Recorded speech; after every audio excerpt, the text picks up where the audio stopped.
All right, childhood I have been a notorious student throughout my childhood. मतलब मेरे marks बहुत अच्छे नहीं आते थे. I was not fond of studying. मुझे पढ़ाई में ज़्यादा दिमाग नहीं लगता था. पढ़ाई छोड़ के सारे काम करता था मैं. मुझे बिजनेस पसंद था करना, कर नहीं पाता था बिकॉज बीइंग अ स्टूडेंट करने नहीं देते थे माँ बाप. एंड गेम्स, सारे स्पोर्ट्स मुझे बहुत पसंद थे. पढ़ाई को छोड़ के मुझे सब कुछ पसंद था.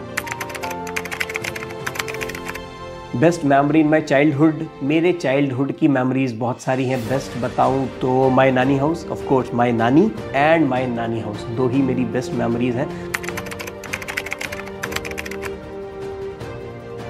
First thing that influenced me the most, जब 2009 में छोटे शहर से निकल के मैं पहली बार दिल्ली आया, MBA परस्यू करने के लिए पहली बार मैं दिल्ली आया.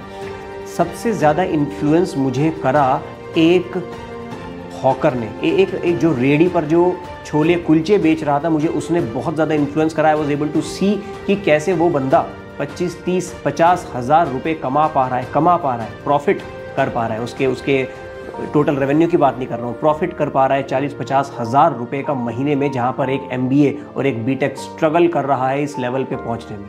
तो सबसे ज़्यादा मुझे इन्फ्लुएंस करा. तभी से मेरा बिजनेस की तरफ और ज़्यादा रुझान भटकने लगा. पेंडेमिक और बिजनेस, 2018 एंड में हमने ये एजुकेशन इंडस्ट्री में कदम रखा. We venture into this industry, communication करा, पब्लिक स्पीकिंग करा, बहुत सारे काम करे. The best part about our business was कि ये एक ऑनलाइन बिजनेस था और कोविड, स्पेशली जब कोविड हिट हुआ तो हमें बिल्कुल भी फ़र्क नहीं पड़ा, उल्टा हमें बहुत बेनिफिट हुआ. मैं देख रहा था मेरे बहुत सारे बिजनेसेस, मेरे फ्रेंड्स लोगों के, कज़न्स के, कुछ काफ़ी बिजनेसेस बहुत ज़्यादा स्ट्रगल कर रहे थे. ऑन द कॉन्ट्ररी हमारा बिजनेस 100 टाइम्स बूम पर था उस वक्त, specially in COVID, because everybody was eager to learn. हम कम्युनिकेशन, पब्लिक स्पीकिंग उस वक्त कर रहे थे. सेल्स में हमने नया वेंचर किया था. सेल्स की चीज़ें लोगों के साथ शेयर कर रहे थे और रिजल्ट्स लेकर आ रहे थे. माई मंत्रा टू लाइफ, दो ही चीज़ बोलूँगा, consistency and never give up. Consistency maintain करनी और गिव अप कभी नहीं करना है. कल भी मैं अपने बेटे के साथ बैठा था, मैं उसको यही समझा रहा था कि गिरने में प्रॉब्लम नहीं है, गिर के ना उठने में प्रॉब्लम है. उठो और फिर से चलो. ओके, UGS क्या है मेरे लिए? UGS सरप्राइजिंग ग्लोबल स्किल्स, हमारी कंपनी 2019 में हमने फॉर्म करी.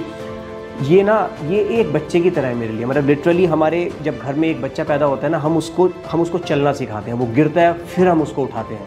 इतनी बार गिरी है UGS, उतनी ही बार उठाया है मैंने इसे, और आज तो ये दिल की धड़कन है. मतलब इसके बिना अंकित इज़ नोबडी विदाउट UGS.